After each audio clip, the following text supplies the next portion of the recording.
Walk around the outside of your house and count the wood, the deck, the fence, the porch railing, the window trim, the garden beds, the shed, the gate, the mailbox post. Now look at the bottom of any of those pieces where the wood meets the ground or where the rain hits it year after year. You will find it soft. You will find it dark. You press your thumb into it and it gives. It crumbles. The paint is bubbling off and underneath the wood is turning to sponge. That is rot. And once you see it, it is already too late for that piece. You cannot unrot wood. You can only replace it. And replacement is where the money goes. A new deck costs $5,000 to $15,000. A new fence runs $2,000 to $5,000.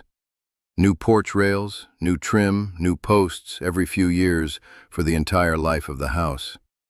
And every time you replace it, the clock starts again. The new wood will rot the same way the old wood did unless you do something to stop it. So you go to the hardware store and you stand in the aisle looking at cans. Deck stain, wood sealer, water repellent, Thompson's, Olympic, Cabot, Behr. $30 to $60 a can. You buy 2 or 3 of them. You spend a weekend on your knees with a brush painting it onto every surface. It smells like chemicals. It stains your clothes. Your hands are raw for 2 days. And the can tells you right on the label, reapply every 1 to 2 years. Every 1 to 2 years. For the rest of the time you own that house. That is the business model. Sell you a product that wears off, so you buy it again, and again, and again. A homeowner who seals their deck every 2 years for 20 years will spend $600 to $1,000 in product alone, not counting the brushes, the sprayers, the drop cloths, the weekend of labor every single time. My name is Frank Redhawk. I grew up on the reservation out in the high desert. And I want to show you what my people put on wood to stop it from ever rotting. It costs about $2 to make a batch big enough to treat a fence or a full set of garden beds. It soaks deeper into the wood than any commercial sealer. It does not peel, it does not crack. It does not sit on the surface like paint waiting to blister off. It becomes part of the wood. And it has been working for longer than any company on that hardware store shelf has existed. The wood treatment industry in this country does over $10 billion a year. Every dollar of that depends on you believing that the only thing standing between your deck and a pile of mush is a product you buy in a can and reapply on a schedule. My grandmother sealed wood with what came off the stove after dinner. Stay with me. Let me start with what actually causes wood to rot, because this is the part they skip in every commercial and every how-to article. Because if you understood this, you would realize how simple the fix really is. Wood does not rot from age. Wood does not rot from sunlight. Wood does not rot because it is cheap or because you bought the wrong kind at the lumber yard. Wood rots because something eats it. Fungi.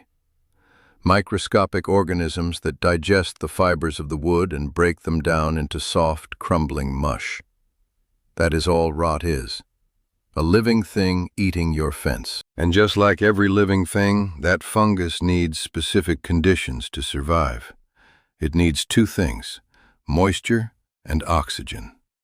Take away either one and the fungus cannot grow. The wood cannot rot. It will sit there for decades, for centuries, exactly as it is. There are wooden structures built by my people hundreds of years ago still standing in the desert because the air is so dry that the fungi never had enough moisture to start.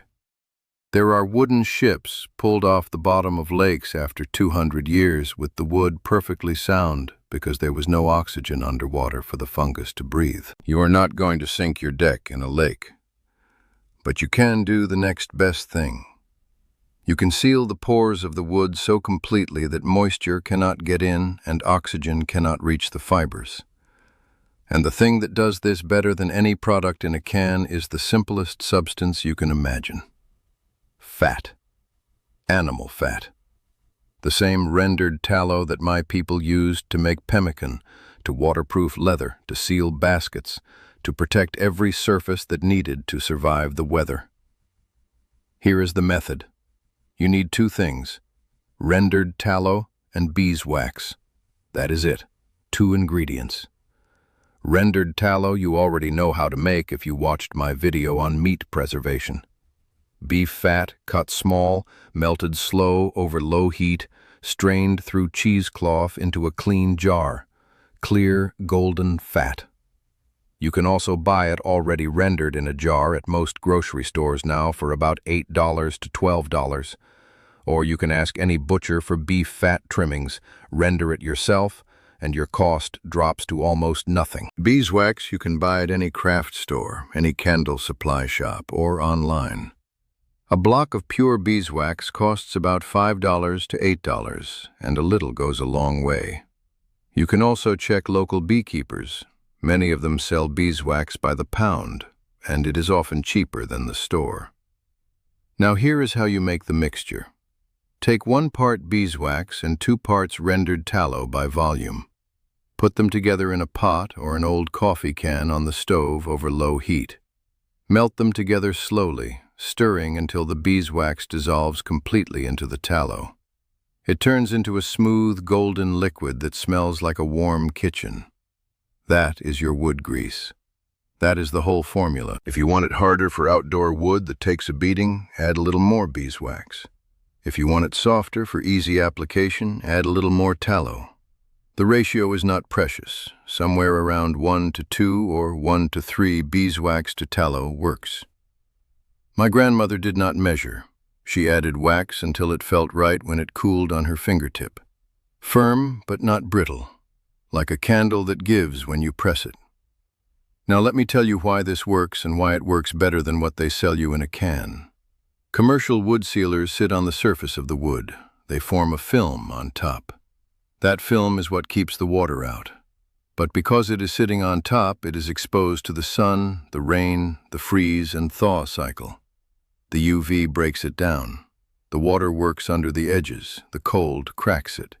Within a year or two, the film fails and the water gets through and the rot starts underneath where you cannot see it.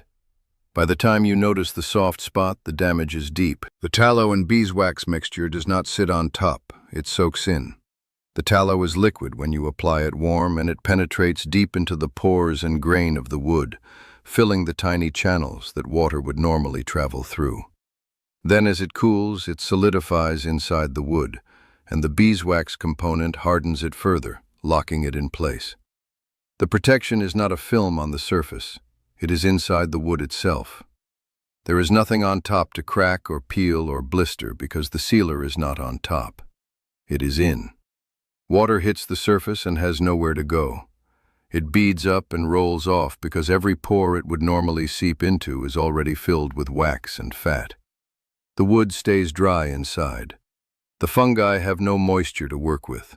The rot cannot start. Here's how you apply it. You want the wood dry and clean. If there is old, flaking paint or stain on the surface, scrape it off or sand it down. You do not need to get it perfect. You just need the pores open so the mixture can soak in. Bare wood is best. New wood or freshly sanded wood drinks this up like water. Warm your mixture until it is liquid, not hot. Just warm enough to pour and brush easily. Use an old paintbrush, a rag, or even your bare hand if you do not mind the mess. My grandmother used a piece of sheepskin. Brush it on in the direction of the grain. Work it in. Do not just paint it across the top. Push it into the wood. You will see the wood darken as it soaks in the tallow. That is what you want. That color change means the pores are filling. Let the first coat soak in for 15 to 20 minutes. Then apply a second coat. 2 coats on flat surfaces, 3 coats on end grain, which is the cut end of any board where the pores are wide open and the water gets in fastest. End grain is where rot always starts, and it is where most people forget to seal. Do not forget the ends. the bottom of fence posts, the cut edge of deck boards, the underside of porch rails. Anywhere the grain is exposed, those are the doors that let the water in. Let it dry overnight. The surface will feel waxy and smooth when it is done. Over the next few days, the tallow continues to creep deeper into the wood and harden. After a week, the protection is fully set. Now let me tell you about the second method my people used, and this one is free.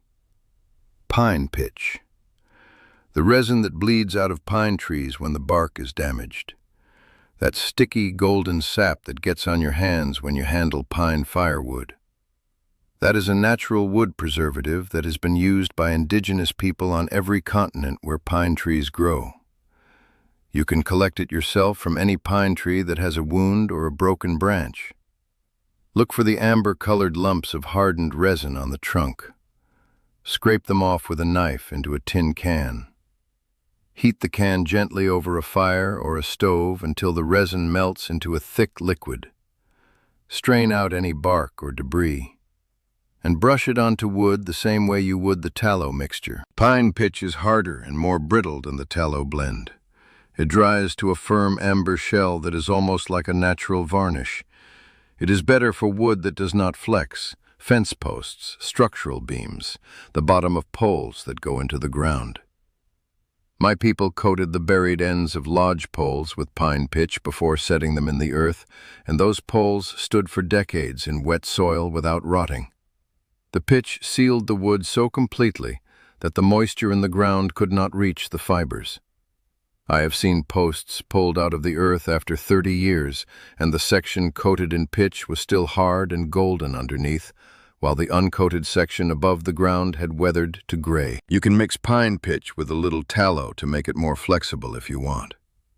About 3 parts pitch to 1 part tallow melted together gives you something that seals like pitch, but has enough give that it does not crack on a board that shifts with the seasons. My grandmother used this blend on the frames of drying racks and storage shelves that sat outside through the weather. Those racks lasted her entire life and were still sound when I was old enough to use them myself. If you do not have pine trees near you, you can buy pine rosin at most craft stores or online. It is the same material, just cleaned and dried into solid chunks. Melt it the same way.